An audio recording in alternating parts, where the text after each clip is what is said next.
Hello, welcome back to my channel. My name is Veronia and today we are going to be having a look at our budget for the month of October because it is the beginning of the month, and hopefully this will give you guys some inspiration when it comes to actually making your own budget. So I'm excited to see how we've allocated our spending this month, and yeah, I just want to take you guys through everything. So let's have a look at our budget for the month of October. Now, if you're new to my channel and you maybe want access to the same spreadsheet that I'm using, you can of course get my budget template, so you can access a monthly one or you can actually access a weekly one along with a sinking funds calculator and a net worth statement as well. So definitely check that out if you haven't already. The link will be in the description below for you. But essentially I just kind of want to walk through everything, and the first thing I want to talk about is our total income. So if you didn't know and you're new to my channel, basically it's myself and my husband. We both work a 9-to-5 job and we essentially have a salary that's pretty much fixed. So I earn under £35,000 a year, which is just around, I would say, under $48,000, and my husband earns just slightly more than me. So hopefully that can give you an idea as to how much we actually earn each month. And then when it also comes to my side hustle,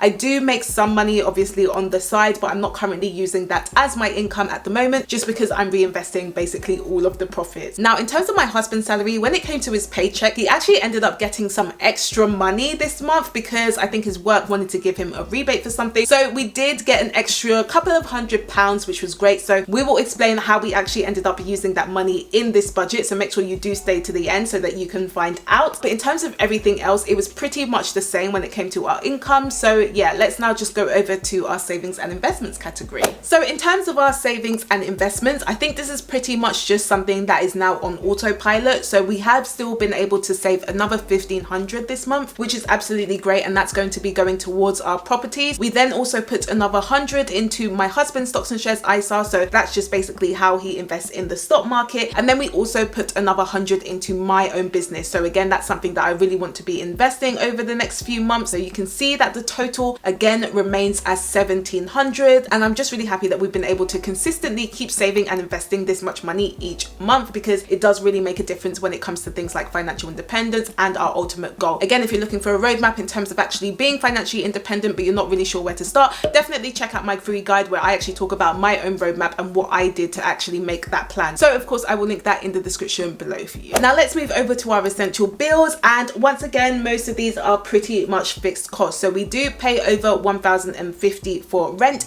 and again, if you were interested and you didn't know, we have a little cozy one bedroom flat in London where we are paying over £1,000. Yeah, I would say that London is not particularly the cheapest place to live. However, you may think that that's relatively cheap because we actually did get quite a good deal on this, I think, based on the area that we are in London. And then obviously we're paying £50 for water, and that's pretty much just a fixed cost that just remains the same. We are paying £43 for electric and gas at the moment, and I know I previously had a comment asking, you know, how have we been able to get something so cheap in terms of our electricity and gas. Really, we actually use the same supplier that this flat ended up having, but we also looked at comparison websites as well just to make sure that what we were getting was the cheapest deal possible. So that's something that I would definitely say, you know, if you are looking at your utility bills and you maybe think you're paying for something that's quite expensive, definitely shop around, you know, use comparison sites where you can, because you might end up getting a good deal somewhere. And then next up is council tax, so that is remaining to be £145, and then we are also paying for broadband as well. So we are currently paying £29.60 for that, and then of course we are paying for iCloud, which is about £158. And then when it comes to our SIM contract, when it comes to my husband, we currently pay £12 a month, and then when it comes to my own contract, we pay £10 a month. And again,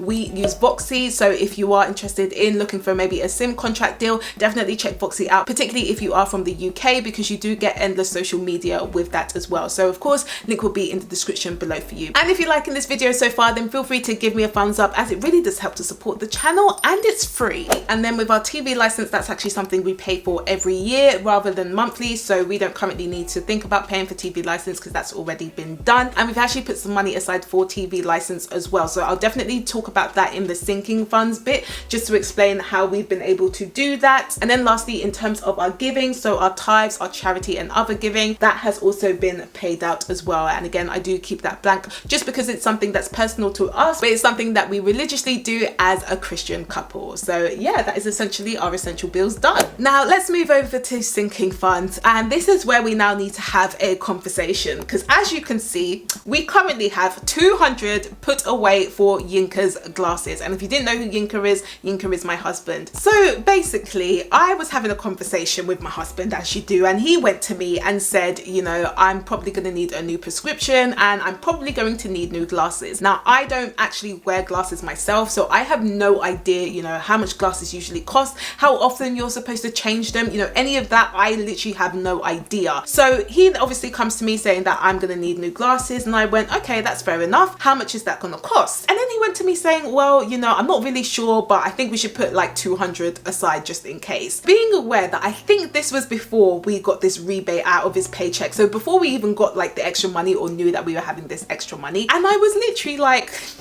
why didn't you tell me this before? Because we could have created a sinking fund for it. And if you don't know what a sinking fund is, it's basically when you have like planned expenses, you can just put a certain amount over time so that you can save up for that expense. So for example, I have like sinking funds for Christmas presents, which I basically saved up for in the beginning of the year. I've got a sinking fund for presents. I've even got a sinking fund for clothes. Just anything where I know it's going to be a planned expense, I want to be able to save up for it over time, so it doesn't feel like it's a big hit if I do have to pay for it, you know, on the day, for example. So obviously he's now coming to me telling me that we've got to now put 200 away for glasses, and I was literally like, well, where is this coming from? Because how are we going to pay for that? I've not got a sinking fund for it. So if you guys are subscribed to my channel, you will know that my husband, he's just not the biggest fans of sinking funds. He's not really sure why we need them, and literally I was like, this is why we need them. So if we did not have this rebate from his paycheck, I literally would have been like, well, how are we going to pay for this, babe? Because I'm not really sure. So yeah, luckily we do have the rebate, and we basically put that money towards his glasses. So whenever he's ready, you know, to go for his prescription and get his new glasses, we know that we have money there. I am still trying to get him to warm up to using sinking funds. I'll let you guys know, you know, how that goes over the next few months, but essentially we had to put 200 away for his glasses. Now, in terms of the other sinking funds that we have, we actually haven't put that in our spreadsheet anymore because we've essentially put some money aside for that. So if you guys didn't know, we of course got married last month, and with that we were able to get some monetary gifts, which was really helpful. So in terms of the monetary gifts that we got, we actually put some money into our savings, which was great. We obviously spent some of the money because we wanted to, you know, enjoy it, but we also ended up putting some of that money into some of our sinking funds. So if I actually go into our account now, I can actually let you guys know what sinking funds we essentially saved up for. So obviously the first one was TV license, so we put about 159 for that. So again, that's essentially going to pay for our license for another year. Then another thing we also put money into was clothes, so we actually put another 150 into clothes. So if you guys are subscribed to my channel and you've maybe watched my other budgeting videos, you would know that we were starting to put some money into our clothes funds. I think we were putting like 20 a month or something. I think we actually only ended up putting 20 for the first month a couple of months ago, but essentially because we had this gift money, we decided to put some money into our clothes sinking fund. Then another thing we put money into was actually presents as well. So again, that's another thing where you guys know that I pretty much always try to put money into presents. I try to put money into like my personal presents sinking fund as well, because I do have a personal one, but we've actually put one between us. So for example, if we've got like families and we want to buy something for them, we've put 100 into that for now. So that's essentially most of our sinking funds. I mean, we have some money left over in terms of our wedding gift that we've kind of just kept just in case, you know, anything like miscellaneous, or if there's anything that we maybe need to pay for, we've got money there. But yeah, I'm pretty happy that most of our sinking funds are now pretty much there. Essentially, those are our sinking funds done. So next up, let's talk about petrol. So again, we have put 110 for that, and I'm curious to see how that goes. I do think, you know, it might go over this month, I'm not sure, but we will see. We ended up spending 110 last month, so I basically just tried to keep that the same. And then next up, we have got groceries. So I have budgeted 170 this month for groceries.